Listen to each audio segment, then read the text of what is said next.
hate the way Zoom does this. Here we go.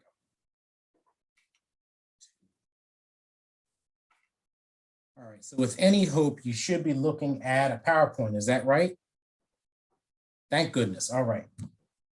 Thank you to everybody for joining us today, and thank you to Amanda and Jocelyn for putting all of these monthly webinars together.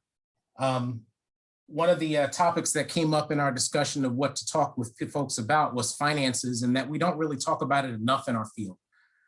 So I had the idea of getting together a couple of folks that I know finance in a bit of a different way than just how to manage a budget and how to make sure programming happens, but talking about the much bigger picture and where things are going currently and in the future. So I'd like to welcome my two panelists today, and I'll have them introduce themselves because they have complex jobs and I don't want to leave anything out. But with me today is Angie Bonilla from Rutgers University, Newark, and Dr. TJ Logan from The Ohio State University. Angie, would you like to go first? Sure. Hi, everyone. I'm Angie Bonilla. I have been at Rutgers University. Oh God, I forget. I lost count for a long time. I think I was born here. That's what I tell everybody. I was born here. And so I wear many different hats depending on the day, but my main job title is Associate Dean of Student Affairs Operations and Senior Advisor to the Chancellor for Facilities. And that's a mouthload. And I'm also known as Queen of the Junk Drawer. I don't know. We make up different names for me at different times because it seems like I'm always getting something else. I kind of describe myself as like, if there's a problem, people bring it to me and then I kind of find a way to solve it. So that's what I do, but I really oversee housing, dining, events, and capital projects that are dealing with students, student spaces. So like residence halls, libraries, any space in the campus center, and kind of branching out a little bit over to like all projects, but that's where I've got my start. So I'll pause there because I can go on forever, but that's it. Awesome. And TJ, if you could do yours, thank you. Sure. So my name is TJ Logan. I'm the Associate Vice President for the Residential Experience at The Ohio State University, as Brandon pointed out. I think he emphasized The Ohio State University because I've been at the institution now for 3 whole weeks. And prior to this, I was the Associate Vice President for Student Affairs at Temple University, where I believe Brandon is physically sitting right now on campus in his office. It looks like I recognize it. My role at Ohio State is to oversee the comprehensive housing and dining operation. We've got about 16,000 beds in our residence hall inventory. We've got self-operated dining system with over 35 locations on both our Columbus campus and our regional campuses as well. We are one of the nation's largest self-operated comprehensive housing and dining systems, which is an awesome opportunity to create hopefully what will be the future model of what a residential experience can look like on a traditional college campus moving forward. Prior to this role, as I said, I was at Temple University. I was the Associate Vice President for Student Affairs, where I oversaw comprehensive housing operation. I had student center operations on a number of different campuses, divisional finance and divisional strategic planning at that institution. And thank you for having me. Thank you for taking the time, both of you. I'm at Temple. I am the Associate Director of Maintenance and Operations for our campus housing. And I thought to reach out to Angie and TJ because besides being 2 of the smartest people I know, probably have 2 of the most complex working portfolios and backgrounds of folks that I know and will know a lot more about finances and in general about campuses and housing than most anybody else that I've met in the field. So we're going to dive right in and pitch the first question to you guys here, which is talking about right now and the last year, what has been your institution's position on managing funds during the pandemic? And if you could, how were you doing pre-COVID? And if I'll go with Angie first on this one. So pre-COVID, we were finally at a really good space. Like, I feel like I was able to build up the dining program to where I wanted it to be, but of course there was much more to do, but we were great with our occupancy. Everything was going well. We were doing renovation projects. Things were moving along. We were in this great space. We opened up a new Starbucks. We opened up John Bon Jovi Soul Kitchen on campus, and we were riding out. And then here comes COVID, and we're like, wait, what happened? Which I'm sure everybody was, but I feel like financially, we were in a good place. I mean, housing always operates here in a deficit, unfortunately, because of the amount of money that we pump out, as everybody knows. But so we were still in a small deficit, but it wasn't as huge as the huge deficit that we're in right now after we had to give everybody refunds for dining and housing and then figure out that we weren't going to have summer camps and there was going to be no opportunity to bring in any revenue. And because we kept all of our employees in housing and dining, well, not dining so much because dining we outsourced, but in housing, we still have the number of expenses, but not the revenue coming in. And I think what has saved us during this time is that we were able to apply for a lot of the grants, and we got very creative of how these grants were able to assist us in covering some of the expenses that we had that were now due to COVID, right? Like now all of a sudden we got to install hand sanitizers everywhere, and we have to supply isolation kits, and we have to pay dining to give us meals, and all of those things we were able to cover with a grant that has been great. The one other thing that we're working on now is figuring out how to cover loss, because we weren't able to cover that with the first round of grants that we were able to get. But now we heard that there's going to be one of the grants, and I forget the different names. There's the GEAR grant, the HERF grant. There's all these different grants, but one of them will allow us to be able to cover some income loss. And so we're banking on that to kind of help us keep our head above water. But it's been very challenging. There has not been a lot of purchasing happening, of course. There's been no overtime. There's been projects that have been placed on hold, things that have not gotten fixed for the whole year because we're like, we don't have students in the residence halls. We'll just wait until a better time. And now that time is like, all of a sudden now we need everything to get fixed because we're about to open back up. And so now we're pumping out money again that we still really don't have, but that we need to really just get back to some sort of fixing things and spending, because that's how you can manage that. So I'll leave that there. We're not in a great place, but the grants are helping. And I'll leave that there and I'll toss it to TJ. So, I'll speak more broadly in terms of, as I mentioned, I'm now in the last 2 months worked at 2 different institutions with 2 different contexts. And I've also done over the last year some consulting for other institutions, and really we'll make a sort of a broad observation about what the field is doing as it relates to managing finances right now. I think the overarching theme for our field right now is that we're seeing a centralization of decision-making, right? And we're seeing it both within finance and outside of finance, but that theme still holds true, which is that as we transitioned into crisis mode, decision-making started to get made by a very few individuals in a committee structure from a top-down sort of mechanism. And while that's probably an okay crisis response, it is a little bit of a dangerous, in my opinion, long-term way of operating financially, because what you end up doing is disconnecting the daily operations and the way we manage our daily operations from the decisions being made about the financing. So that's one big sort of theme, is that we've centralized decision-making around how we spend money, whether we spend money, et cetera, et cetera. The other theme that I'm seeing, and this has happened really over the last couple of months as vaccinations have taken hold, is this theme of starting to transition out. And how are we transitioning from crisis mode to non-crisis mode? We were just talking before we went live on the webinar about making that transition, and depending on where you are, how difficult that may be.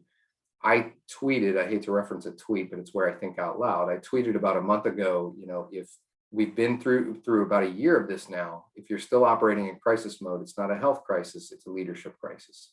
And we really are seeing a lot of leadership crisis across our industry in terms of the management of money, in that there's this crisis mode operation. People are still holding on and they're having a hard time transitioning out and normalizing work. And so hopefully, as we start to turn this corner and we look toward what might be some semblance of a more normal in the next fall term, and then an even further semblance of normal as we get into spring and the following year, again, cross your fingers, we're also able to transition out of what have become crisis response habits for leadership and get into normal habits for leadership and start to empower people to do their work on a regular basis. Those have been the big themes that I have seen. And I think that's really interesting. One of the things I'll note from what you said, Angie, was having to apply for and receive grants. And that's not something that in our field, generally, we have had to worry about. Student pays for the bed, we take their money, we do things with it, repeat again next year. So having to shake the can a bit and go out and pull things from trees is a new phenomenon. And I'll add that to the list of things that we're probably not trained on how to do very well. And then from what you said, TJ, I've been reading some stuff recently on about how getting used to change and change being a constant process is a new normal for people that is not really going anywhere. We're not going to have a normal year anymore. Some of that's pandemic driven, but some of the stuff I've been reading is that people need to kind of get used to the fact that something is always going to be up in the air as we kind of move forward, and that normalization is going to be really hard to find. My second question, so, more poignant, have you avoided layoffs, done them, or done other things to weather through the last year? Yeah, I think the first thing to do is hopefully to define and level set when we talk about layoffs or sort of other things. There are big buckets of things that we've seen people doing. One is layoffs, one is furloughs, another is freezing. Those are the three big buckets that I've seen folks engage in. I think it's really important to understand the nuances of those things and when you can pull those triggers. Layoffs are really a much more permanent adjustment than any of the other two. And if you move towards layoffs, which some institutions have, what you're essentially doing is severing ties with that employee, and it's a much more permanent agreement with that person. Furloughs have been exercised more often, I think, and this is something that we saw during my time at Temple. I'm not doing that at The Ohio State University, but it's something we did have to sort of enter into at Temple. And one of the big differences when you look at definitionally what you do in a furlough versus a layoff is often you're looking at a temporary agreement whereby oftentimes the employee retains their benefits. So you're taking on the benefit cost moving forward, but you're not taking on the salary cost. And in doing that, you're giving that employee a layer of insurance, but also having future plans to have that person join your team as you scale your way back up. We've seen that as sort of a half step that a lot of institutions have taken. And we did that at Temple. We did it at Temple in a decentralized way as we looked at buildings that were shut down at a much lower density and social distance population. We had to scale down staffing. One of the challenges, and this came to my mind as Angie was talking earlier, one of the challenges, particularly for housing, is that while the revenue did not increase and in fact dropped by tens of millions of dollars in many of our institutions, the actual expenses did increase. We ended up in the worst of worst case scenarios. Not only did we lose revenue, we also gained expenses over this last period of time. And it came in how we outfit our facilities. It came in managing and standing up a quarantine and isolation facility. Our student affairs, and particularly our housing folks, carried a whole lot of water for our institutions during this pandemic, and also suffered the biggest financial loss. And so it's a doubly challenging issue that we worked our way through. At The Ohio State University, we did neither furloughs or layoffs. We actually just did a really hard freeze. And so as we saw attrition, and right now, again, I'm in week 3 as I'm coming in, we've got areas of our operation, Residence Life as an example, where we have 11 vacancies full-time right now in Residence Life. Those have accrued over time. Everybody's adjusted their work level to what that's going to look like in terms of being able to do the mission critical work.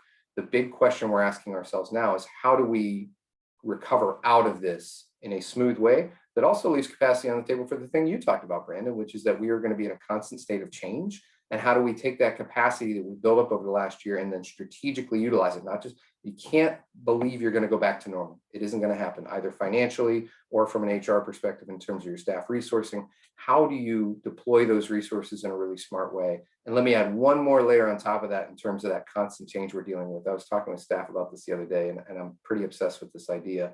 We do not have a second year class next year. We only have second-year students who didn't have a first-year experience. And so how do we deploy a first-year experience to our first-year students while also figuring out what was missing for the first-year experience on our second-year students? That's going to take a tremendous amount of resource and effort and energy. And it's energy that we're going to have to expend while also controlling our costs as we move forward. So the challenges of this next year may be even more so than the past year, depending on how you approach the work. I think it's a real interesting challenge we face. That last part you mentioned about the essentially 2 first-year classes coming together at one time. A neighbor of mine across the street is getting ready to move into a Mokuho school for the fall. He's a freshman now, but has been doing everything online. And it just occurred to me that he hasn't had that year of fumbling and bumbling and, you know, figuring out what his alcohol tolerance level is and everything. And he's going to do it at the same rate as the new classes coming in. It's going to be interesting to figure out how double the amount of people go through that first year experience at the same time. Yeah, it's going to be an interesting year. At Rutgers, we did a mixture of things, but we really mostly participated in a work share furlough program with the state where they really handled everything for us. It was really interesting process to see. Like, we didn't have to submit weekly unemployment verifications. They did it all for us. And so we did them in different groups. Like, the managers were furloughed first. And right now, our main administrative union is about to start their furlough. The URA AFT union is starting. And so everyone at the university has taken some kind of cut in some way, which has helped us to avoid major layoffs. I know the dining employees in New Brunswick, because they're self-op, they were laid off very early on. Some of them were brought back to kind of help out in other areas of a campus that they could. I think primarily they were being asked to come back maybe as custodians or maybe as like testing assistants. But Rutgers has been, I think, when I look at what I've seen out there, you know, on the higher ed Facebook page where everybody's like, oh my God, these layoffs, I've been very surprised and shocked at how much we avoided a majority of the layoffs by the furlough programs, which I think has been good, and everyone's kind of been open to them. I definitely think the government stepping in and boosting the unemployment benefits made the pain less severe than what it would likely have been had those things not been done. So, and I guess this is the last of the where have we been, what are we doing right now before we move on to the future questions. But I guess this is more future, but how soon do you think as a field or as your institution, you're going to recover from what has just happened? You know, it's interesting. We were talking about this and back, I forget what year that was, like 2009, maybe, or something like that. Rutgers was going through a pretty bad financial crisis. And, you know, it took us 5 to 7 years to get out of that. I probably see that same time frame, a similar time frame for us here. I mean, I think it's going to be interesting to see how many students come back in the fall. I think there's a group of students that definitely want to get back to campus. But I think there's also some students that are like, wait, I can do this and I can be at home and I don't need to incur the expense and the debt. So it'll be interesting to see, but I definitely think, you know, it's not going to be 1 to 3 years. I think it'll definitely be more, at least for Rutgers, but I'm sure for most institutions. And now, especially with the new thing that I saw that came in with Biden and free community colleges, like how is that going to impact our enrollment as 4-year institutions? It'll be interesting. I think the best answer to this is it depends, right? It depends on your institution. It depends on where you were pre-COVID as well. You know, we've seen institutions over the past couple of decades who were already in really bad financial positions as auxiliaries and who had put themselves in a hole with deferred maintenance, with extended debt coverage, with all the things that they had to deal with, whereby they had a pretty bleak future in terms of their opportunity to continue functioning as an auxiliary as it was. And now you layer on top of that a year of massive losses in revenue, and some institutions won't sustain that. There won't be a recovery, quote unquote, or at least not a return to normal. For other institutions, I was actually having this discussion with my director of dining the other day, because there's this weight of what is the hole, defining the hole, getting out of the hole, And my comment to him was, yes, we've probably got a 10-year road to dig our way out of this hole slowly and strategically, while also running the other race that you mentioned, Brandon, which is to understand the changes culturally and how we remain relevant and pump resource into remaining relevant as a program. We've got to run both those races at the same time. I said, so yes, we do have to do that. However, we're in a much, much better financial position to do it than most of our peers. We had a very robust reserve account. We have to now adjust what our R&R funding is. So that's a thought, and our capital reinvestment planning has to be adjusted. We have to readjust how our budgeting has gone.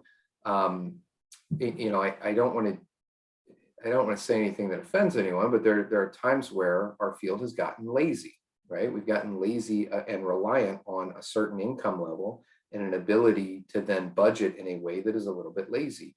This has forced some different practice upon us that hopefully we can take and say, okay, how can we take what we've learned during this pandemic period and set ourselves up for a better financial future? Those that were not set up for a financial future are going to have a much harder time recovering than those that aren't. For our institution, really, we're looking at a slow jog out of this thing. Of course, we're going to use CARES funding to offset some losses. But to get out of it, we're going to really be running both of those races at the same time. How are we evolving and changing to remain relevant? And then how are we also building our way out of this hole without putting ourselves further behind, because those things have to work in parallel. If we stop investing in our facilities for 10 years, that's a bad look. So we've got to now invest in our facilities in a way that is probably a slightly lower level, but still strategic. How do you build your reinvestment level, back up to that 12.5%? Can't do it in year one, but can you do it in year 3, in year 4? That's the kinds of conversations that we need to be having. And then we'll see what kind of opportunities are available to us as we move. As to Angie's comment about sort of the Biden initiative and community colleges, I think there's a lot to keep our eyes on. We all thought a year ago, or at least many people thought a year ago, community colleges were going to see a massive growth in enrollment. And it just didn't happen. In fact, they saw a decline in enrollment. And so I think we have to keep a really close eye on all of these things that we think might happen, with also an eye towards an idea that we're not really sure. We've never, ever been in this position, at least in modern times, as an industry. And recovering from this thing will be a unique thing that we're going to have to be agile as we go without always being on fire.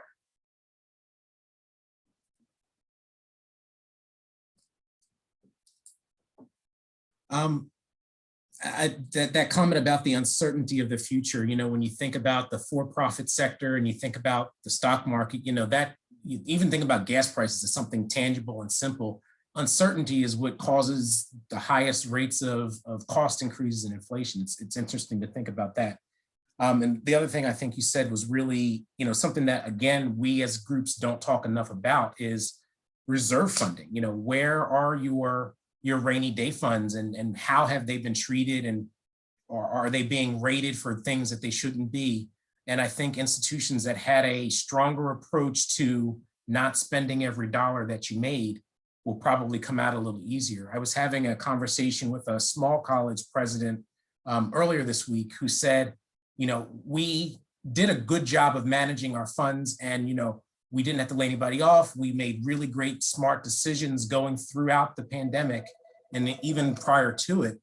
But because we're small, it's going to take us probably 6 months longer than a medium-sized institution, because we're more concerned now about our recruitment of students going off to larger schools that have, going to invest more in recruiting than smaller schools will.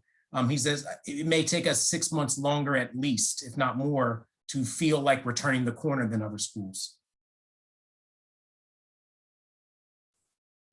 Jump into question 4 here. So what, in your opinion, do you feel we as professionals need to know more about finance and budgeting that causes you all, or has caused you all, the most trouble? For me, I would sum that up in one idea I talk about a lot, which is the color of money. I really want folks in our operations to have a pretty intimate understanding of the sources of funding and the rules around those sources of funding in a more holistic way. And so, where do you get student fee-based funding from? And what are the rules around how that student fee-based funding can be utilized or not? How does a true auxiliary function? What is your debt service? What is your debt coverage ratio? Why is that good or bad? What is your deferred maintenance? Why is that good or bad? Understanding some of the intricacies. I actually had a discussion with the director of residence life at Ohio State this morning, and she was talking about her budget. And I said, nope, that's a slice of the pie. You're going to know about, quote unquote, the budget. You're going to know about all $160 million. You're going to know where it comes from, and you're going to know how we spend it. You're going to know what percentage we spend in comp and benefits and what percentage we spend elsewhere, because otherwise you're disconnecting our revenue from the expenditure. You're disconnecting our overall budget from your decisions. If you walk around thinking, I have $20 million to spend, that's the wrong approach. If you walk around saying, we collectively as an organization make X, Y, and Z dollars, and these are the expenditures that we account that we base our values on, and then you can make decisions within that, that's a much better approach. So I would argue that folks really need to have a more in-depth understanding than this is my allocated budget. Understanding what percentage of the bigger budget that's made up of and where that money comes from. The other two things I would argue that I'd want folks to know about is overhead. I'd want people to be thinking about how much their organization, if they're in an auxiliary, funds and how it funds. And usually there's two different kinds of overhead. There's overhead to the institution, which is usually either a percentage of revenue or a percentage of expenditures. Sometimes that's before or after. Some cost of those expenditures are factored in. And then there's sometimes even overhead within a division. And so like at Ohio State, we've got both. We've got an overhead for the institution, whereby we're paying to do business here essentially and helping to fund centralized services. And then we've got some overhead within the division where we're really providing support for some centralized positions. Understanding and being transparent about those things, I think, is really, really important for folks to understand what is student rent subsidizing at my institution, and why is knowing that important? Because when you get to a pandemic year, what you cannot do is say, well, housing lost a bunch of money, they're on their own. Well, that's weird, because over the last 100 years, housing has been subsidizing everything else. So we've got to understand the direction and flow of money as well as the color of money in terms of source. And I think that'll go a long way in helping us make compelling strategic arguments for how to stand up our auxiliaries for a long-term future. Yeah, TJ, I really agree with everything that you said. I think I remember being a young professional and not understanding why I would like ask parking to do something and they want me to pay for it. And I'm like, what do you mean? Why do I have to pay for it? And coming in and dealing with the challenges of a large institution, you know, and then every school has a different kind of model, like where you have RCM, responsibility centered management here at Rutgers, but that wasn't always the case. We got that back in like 2015 or something like that. And before that, it was all funds budgeted, and we had our stack of money and we could hoard our money and save our money. And then all of a sudden RCM came and they were like, yeah, we'll take that. We'll hold that right there. And I'm like, what do you mean? I was trying to renovate one of our buildings with that money. And they're like, yeah, no, you're not. We need that to cover the debt. And that was a really big eye opener when we shifted. I think because the other thing was that it did was provided a lot more transparency about spending at the institution. And now it's like very clear, like where the money comes from, how the money is spent. But I don't think that a lot of professionals, especially the younger ones coming in, get to see that and have that experience. And I was talking with a colleague where I was like, I missed having the time. I don't have a lot of time like I used to with Res Life the way that I did, but like in my staff meetings, I would break down the housing budget, and they would always like love to hear it, because you have no clue what goes into it. They're like, wait, that's not free? Like, no, we have to pay this much money for 24-hour security for all of our residence halls. And then we pay for their uniforms, and then we pay for the cable. We pay for the like all of the things that go into it, where everybody on campus, I kind of also used to think like housing is the place that makes all the money. No.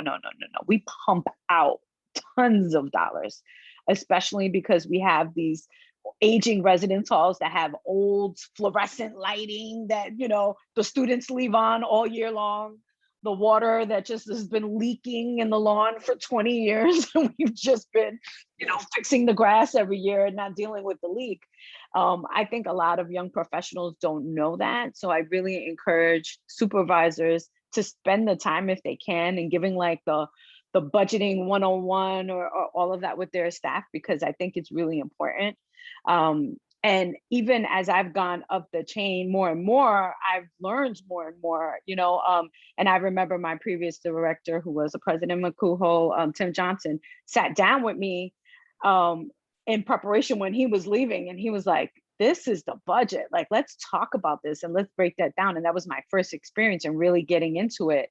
But I've taken a lot of those lessons with me throughout. And I think it's just important for new professionals to get that, because it really makes understanding things a lot easier. Because I think that people think that we got a lot of money. This is not fake money. This is real money.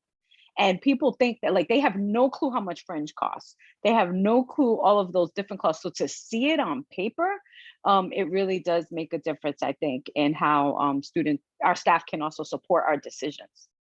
There's a couple of things you said in there that I think are really important, particularly for young staff to pay attention to. You talk about RCM and people knowing what are the different models for budgeting. RCM was sort of invented in the 90s in higher education and has really taken hold since. And the basis of that philosophy is sort of a tub on its own bottom, meaning if an organization, it has to be able to support itself with the expenses and the revenue. Most institutions don't really practice it that way. And that's really coming to a head during this COVID period. We're starting to see that. So understand what RCM means and understand, how does your institution actually practice it? Because most do not practice it in the way that they claim that they do. Also, that the note you made about debt, I think is critically important. Understanding, is your debt or is it everyone's debt? And is everyone's debt your debt? Some institutions look at the auxiliaries of the housing entity because there's revenue that helps offset the debt. And they say, this entity has its own bond rating and it goes out and secures its own bonds for financing construction, as an example. Other institutions say, no, we're all in this boat together, which means now, not only when they refinance are you helping to pay for other people's debt, you got to figure out where that money is going to flow. And then the other point you made that I think is huge is make a plan for your money. If you have money sitting around and you don't have a plan written against it, people are going to take your money. That's just how it works. And so you have to have a plan, not just one in your head, not just one on your laptop, but one that is widely shared and agreed upon, so that you can earmark dollars for 10 years, 20 years in the future. Because if you don't have those dollars earmarked, they look like sitting resource. And that's a way too attractive for way too many people. I want to remind all the attendees, it looks like we'll probably have time for a couple of unscripted questions at the end. Please put those in the chat so that we can keep track of them as we go along. One of the things that you both touched on that I thought was really important, again, was that whole picture sharing of what the budget looks like and how money comes in and how it goes out. Those are probably some of the best parts of my staff meetings when I was a director at Rutgers and Camden, was opening Res Life team members' eyes to the stuff that everybody else is doing. It's not all just the programming, how the lights, what we spend on fuel, electricity. And yes, we pay for fuel and electricity. What it costs to bring a new person. I was like, oh, why do we have a new person? It's like, well, this person, if we bring a new one in, you got to pay them $40,000 or $45,000. That's the minimum. And then in the state of New Jersey, you required, or Rutgers requires that you allocate or plan for somewhere between 49 and 55% of the salary for fringe benefits. So every person you see walking around is a minimum of X. So as we add them, how many beds does that take to even just come close to evening out one more body? And, when we got through those conversations, I would color code the budget to kind of show them how things really kind of broke down, and this goes in this area and this goes in this area. And this is those taxes that we talk about that just go into the ether of campus. And, we just pray we're getting good return on it. But those were very eye-opening conversations to a lot of folks, and things, again, that I don't know if all the higher ed programs and master's programs are really doing a lot of great conversation. If they could have a whole course on RCM and it wouldn't be enough. So, but both of your comments lead perfectly into the next question, which is, where do you see the future heading with higher ed finance, and will auxiliaries survive? Again, I think the answer is it depends. It depends on the institution and how they're positioned. I think if you'd ask a lot of folks one of the general answers you might get is that things are heading steadily toward public-private partnerships or outsourcing of some of the work that happens on college campuses. I would be really thoughtful about that, because what we have seen is that public-private partnerships increasingly are being put together or constructed, or some of these contracted services are being constructed on upfront monies that are very, very attractive, but are not long-term advantageous to the institution all the time. Most public-private partnership agreements have not been vetted all the way through to the end of the term. And so we have very, very, very little evidence about the success of these agreements in a long-term steady state for an institution. Over some of these agreements are 50, 60, 70 years. And so we have to be very thoughtful about what are the long-term implications. The unfortunate part is it doesn't line up really well with the way that our field cycles through people. A lot of our, particularly upper administration, leadership roles, they're there on 3, 4, 5-year terms, right? And they're cycling in and cycling out and moving on to new institutions. If I'm cycling out in a couple of years, it looks really attractive for me to bring tens of millions of dollars to the institution during my term on campus. Who cares what happens after I'm gone? I brought you tens of millions of dollars in my term during the institution. The unfortunate part is we have to be able to look down the road a little bit. And so that's why I always talk about planning. I always talk about positioning. Now, that's not to say that all public-private partnerships are bad. In fact, they're not. They're a really smart and interesting convention for financing for an institution, depending on the circumstances that they're in. And that's what people need to look at. One of the first things I was asked at The Ohio State University was, what is your opinion on privatization of graduate and family housing as a way to offer that? And my answer was, no matter what we do with graduate and family housing, if we stand it up, it will be subsidized by undergraduate housing, whether we build it ourselves or whether it's outsourced to somebody else. Because at the end of the day, the facts of that sort of arrangement are that you cannot take the types of accommodations graduates and families want to live in, build them brand new, and offer them at a rate that graduate students can afford. And so in order to do it the right way, you have to subsidize it with undergraduate housing. That's an okay thing to do, as long as your value is to have graduate and family housing and you say the quiet part out loud, which is that we value it so much that we're going to subsidize it with the other pieces. That's how we operate, is to do that. It gets real sticky when you don't say the quiet part out loud, and that gets a little bit dangerous. So I think there'll be an increased interest in privatization because people are going to be in deeper holes. When you get in a deeper hole, it is much easier to look at somebody who's offering you tens of millions of dollars up front to take something off your hands than it was before. But my hope is that people do really build these long-term plans to get themselves out in a really sustainable way. We are seeing a couple of institutions going the other way. In fact, in Kent State University the other day announced that they are backing out of their Aramark contract and they're going to go back to self-operated dining. We've not seen a lot of institutions do that, but we're starting to see institutions doing that kind of work as well. And what they've decided is the metric for success for our program is not profit, it is student success. And that's a different metric for success. Yes, we have to be financially viable, but at the end of the day, it's about student success, and we couldn't do that under the private contract. So where it goes, I don't know, but I think it becomes much more attractive to do some things that may not be long-term great for institutions. And I would caution people to have a plan to work their way out slowly.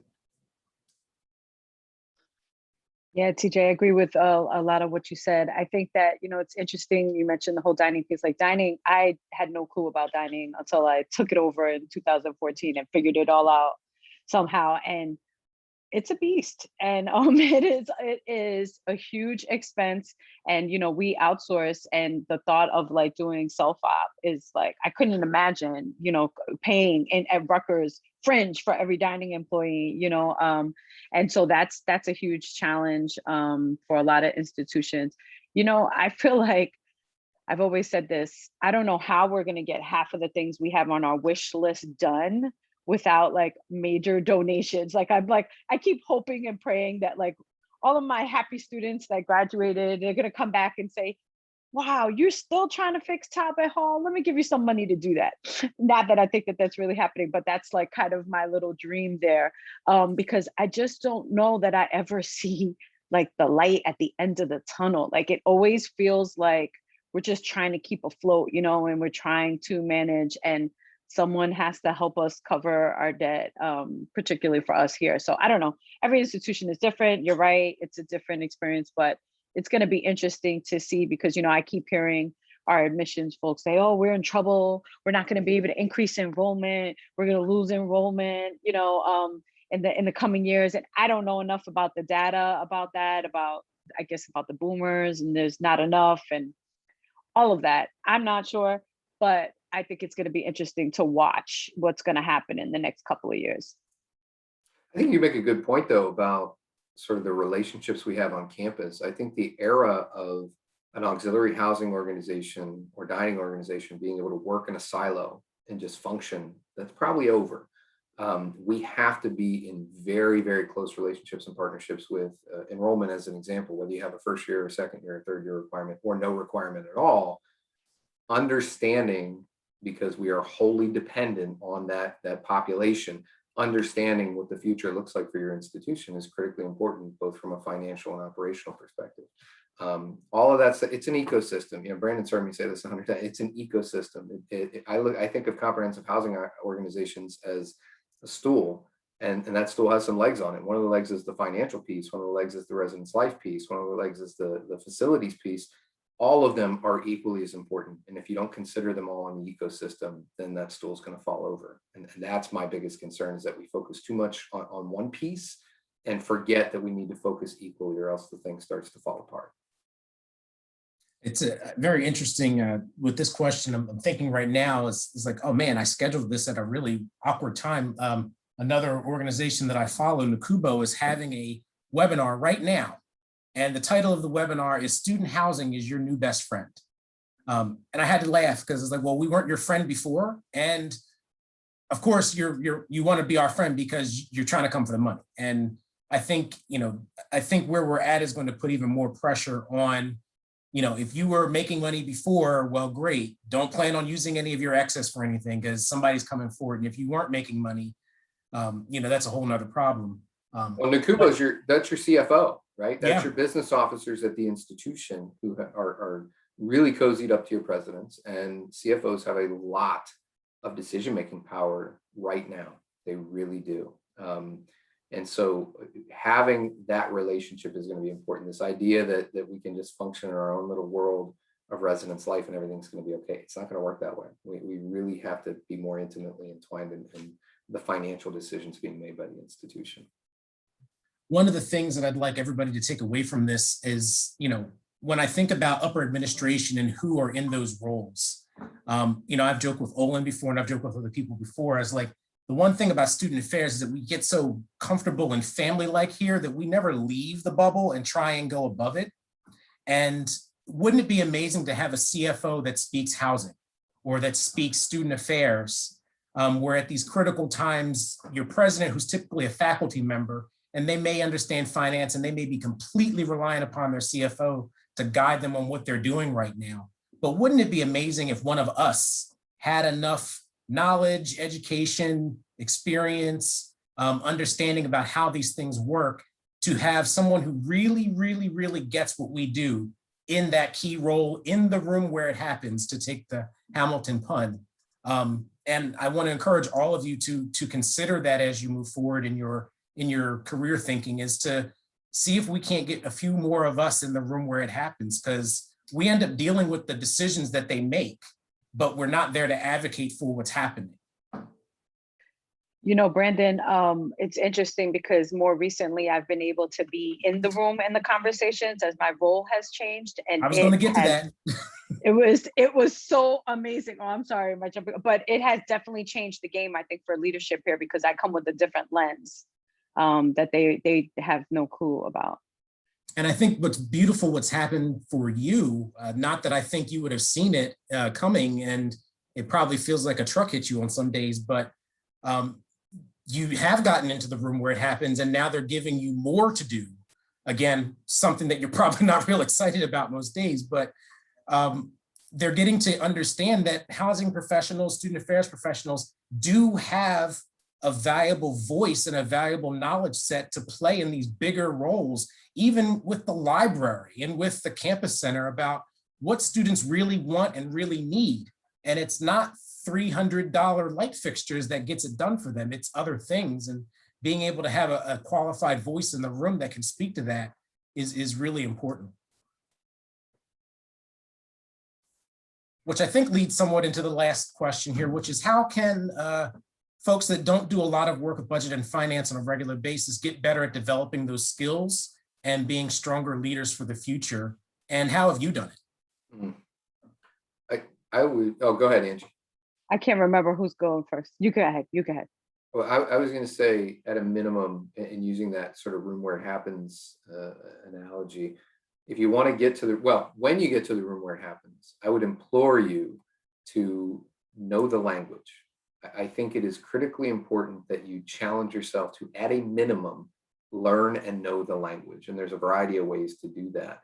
But I always share the story of, you know, I had to learn facilities, right? I did not have a facilities background. I had to learn facilities because I knew that if I found myself leading a program where we were going to build a residence hall or do a major renovation, that if I didn't have that language in my utility bill, that I would be disadvantaged in the room. I wouldn't be able to be taken seriously, and I couldn't advocate for my area in a serious way.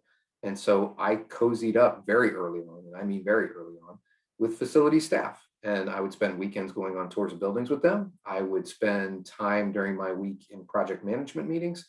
And it was as simple as me going to the director of facilities for the organization I worked for at the time in my really early 20s and saying, I want to learn this stuff. Can I be a fly on the wall in your meetings? And he loved the idea that somebody cared enough to want to know and shared way more than I had ever asked for. And so now that I know what a backflow preventer is, I can sit in a meeting and talk about a backflow preventer and know enough of the language. And the same is true of the other things. We've thrown a lot of language out today. We've talked about RCM. We've talked about R&R funding. We've talked about debt coverage ratio. We've talked about, if that all sounded like a foreign language to you or to any of your staff, you've got to find mechanisms to help them learn that information. And a couple of resources that I would point to is, you know, I would look at the Campus Housing Management book series from Akubuai. There is a specific book, and I don't remember which one of the chapters it is, but it's specifically, you have the whole series there, Brandon. I see you looking. It's somewhere in here, yeah. I've got it somewhere, I think, on that shelf. But it is, you know, there's a chapter on finance. I would read that. I would dig into some of the information.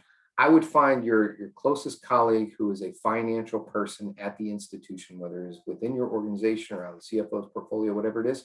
Ask if you can take them to coffee, take them to lunch, ask if you can pick their brain, and ask all the dumb questions. That's the no risk environment to do it, so that when you're in the high risk environment, you've got the language under your belt. Take a MOOC if that's interesting to you. Go online, take a massive open online course and take it from somebody who's a genius at Duke University and learn some of the basics of financial accounting if you'd like to go that deep. I talked with my staff today, and I gave each of them the top line revenue and expense report for the combined $160 million. And I said, I want you to understand every line of this top line report. It's only one page, it's one sheet, and it talks about all of our revenue in detail, where it comes from, and all of our expenses in some level of detail, where it goes. Doesn't do it at the building level, doesn't break it down by product, none of that. It's a top line report. I would, if you can find a way to get your arms wrapped around what is your top line revenue and expense report for your institution, I promise you will learn so much about the flow of money at your institution. Take that report and then find somebody you trust, email one of us, say, hey, can you go through this with me and help me understand what this means and what this means and how this compares, or what questions I should be asking about this. That's what's beautiful about our field. There are people willing to connect with you and partner with you for the sake of the field, to advocate for, you know, at the end of the day, I desperately want more housing professionals at the table.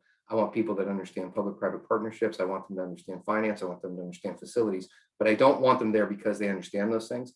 I want them there because they advocate for students every time, but it's the language that's going to get them there, and I want to help them do it. So that would be my advice, is find those people that have found ways to do this. Brandon, I'm happy to share my email with the group if you want to do that as part of the webinar or in the materials afterwards. Find people that are willing to help you do this, and there are lots and lots of people that can do it, and people way smarter than me. Brandon's one of the smartest guys I know for sure. You know what's interesting? Back when the associate dean position for housing became available, I was nervous about it because I felt like I didn't have the knowledge that was needed for the budget part of it. It was the one thing. Everybody was like, why are you so hesitant? I was like, because I don't know anything about budgets. Um, and I realized that it didn't take that much. Like, I mean, of course, there was work that I had to put into it, but I think a lot of the conversations, and that I had a supervisor at the time who was willing to kind of guide me through it, you know, right before he was transitioning. But it's now become one of my biggest strong points, I think. And it's interesting because it's really just once you understand how it works, you know, hopefully you have a good team, right, that can help you figure it out. So I am not great at the reports, right? But I have an amazing budget person on my team that breaks down the reports for me. And I'm like, okay. And this in a way that it's very easy for me to understand. I don't know how to go into the system and run it. She runs it for me. And then we just talk about it and then we process the decisions and we make that. So I think there's different levels and different people that young professionals should talk to. I think it's good to talk to the budget administrator who does the day-to-day and understands the breakdown of it. I think it's good to talk to the facilities director who has a middle knowledge and may not know everything. And then I think it's good to like reach out to somebody who's in a really big role, like a CFO or a head of a unit or a department, because I think they all have different pieces of the puzzle to share. And it's very interesting when you see it all together. And I really encourage people to have that conversation at their own institution. And then, like you said, throughout the region, there's opportunities for that conversation to happen as well through webinars like this, or through at MCUHO conferences, because it is a very important part of the work that needs to be done, I think, overall in the institution and in the field, having that base knowledge of understanding. Because I remember being brought to meetings similar to like you asked to go to meetings. I didn't necessarily ask, I was kind of dragged to them. And I was told, listen, just stay here, sit here, don't ask anything, just listen, don't say anything. And I did that for like 2 years to these construction meetings. And I learned so much from that time that it really gave me the good foundation that I needed to set me up for, you know, where I am today. So I really feel like mentors are very important, having those relationships, reaching out to people. I'm good for like, hey, I want to run something by you, want to grab lunch pre-COVID, and having those casual conversations, because I think you can really learn a lot. But you do have to do the homework, you got to do the work, you got to research it and figure it out. And I remember one time I went to a session, I feel like it was at a Hawaii or somewhere, where it was just about language. What is value engineering? And I was like, yes, what is that? What are the key phrases that we use in these meetings so that when you go to them, you're not feeling like they're speaking a different language. You understand the language. And I think that's very important for res life professionals in our field. To answer your question, value engineering is the worst thing to ever happen to our field. It is the dream killer. It is a dream killer. It is the dream killer. I'll never forget one of our buildings, University Square, 582 beds, 13 floors. Originally, the AD apartment had a balcony. Now it doesn't have a bedroom. Design.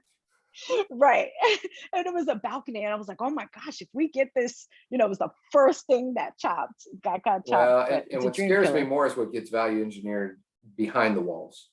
The things in front of the walls are one thing, and you can see it and you can feel it and and how the building functions. Behind the walls, though, when they value engineer out the valves you wanted to put in place, and then there's a flood or things like that, that becomes a massive issue. And those happen just as often. Yeah. Gosh, now I was writing notes and I've got so many more, because now I got a whole bunch of things I want to say or ask you. But the value engineering is, so, being a facilities person now, I've been through every area of housing with multiple years of depth at this point in every area.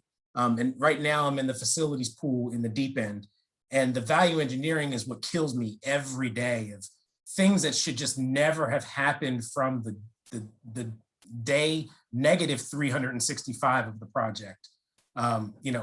Trading out a PVC pipe for cast iron, and getting a fire alarm system that's not compatible with anything else on campus, HVAC systems that are completely different, standalone units. I could go down the list. It's just terrible. But it goes back to almost always the right person wasn't at the table.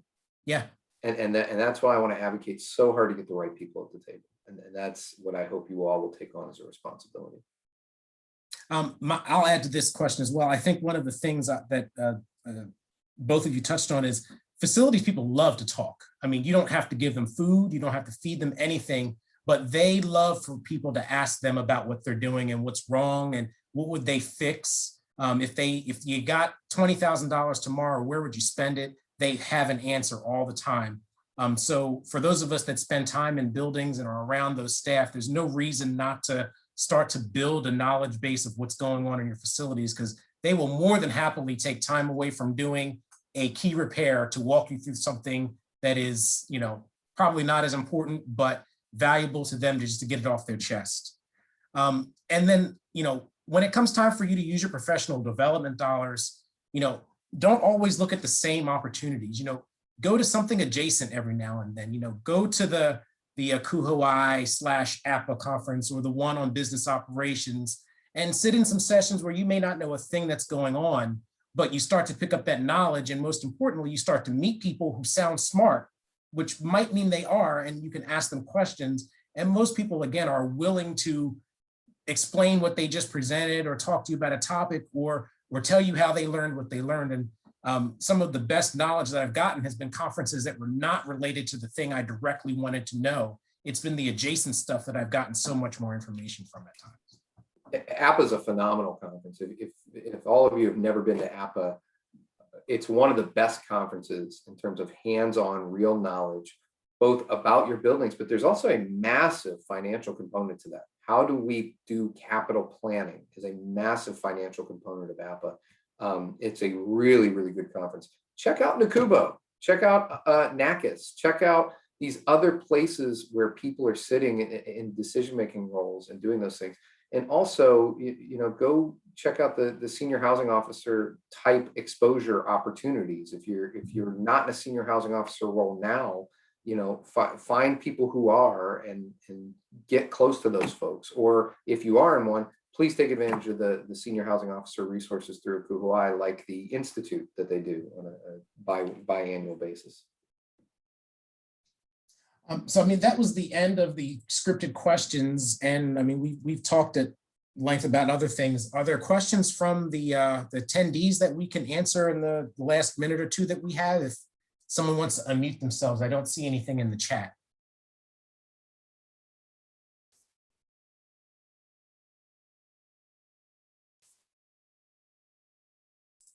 I'll take it from the silence that you're all stunned, which is wonderful.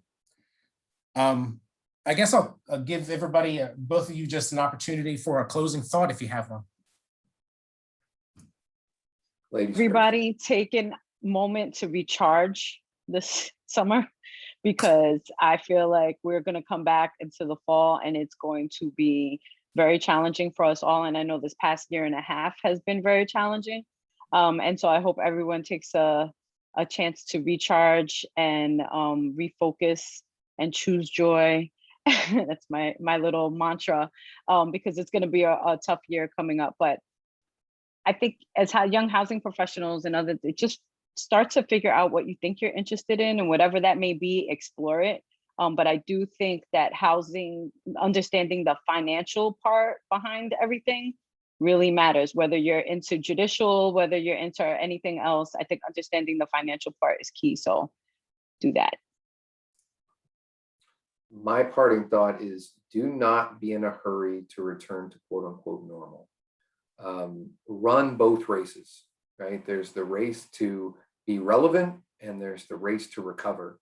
And you got to run both at the same time and recover responsibly, but also don't try to get back to what we were, because I think Brandon's point was so spot on that there is no trend line that defines where we're going next. And we have an opportunity now to figure out from the past year what's really important that we do. Students told us overwhelmingly that the traditional campus experience is pretty important to them.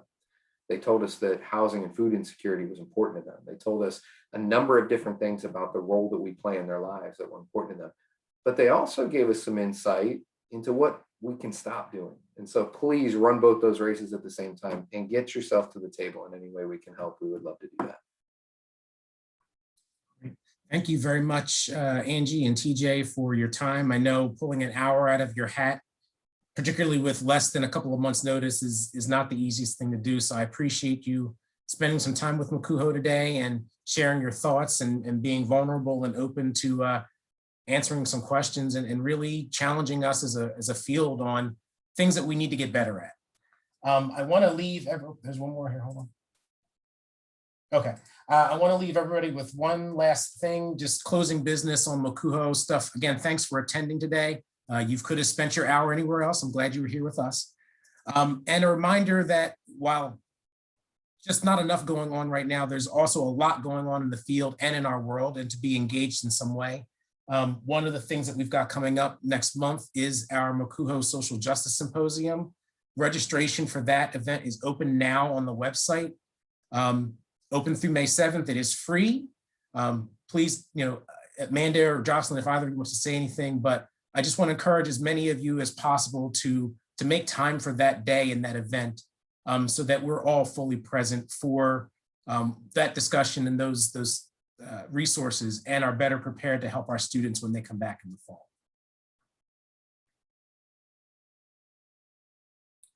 All right, I don't hear anything else. Again, thank you all for attending, and I wish you a wonderful, please get outside today. If you're anywhere near the Northeast, I believe it's like 89 degrees or something like that outside. If you haven't been outside yet today, then you're doing something wrong. So I'm going outside, and I will see you all next time. Thank you very much.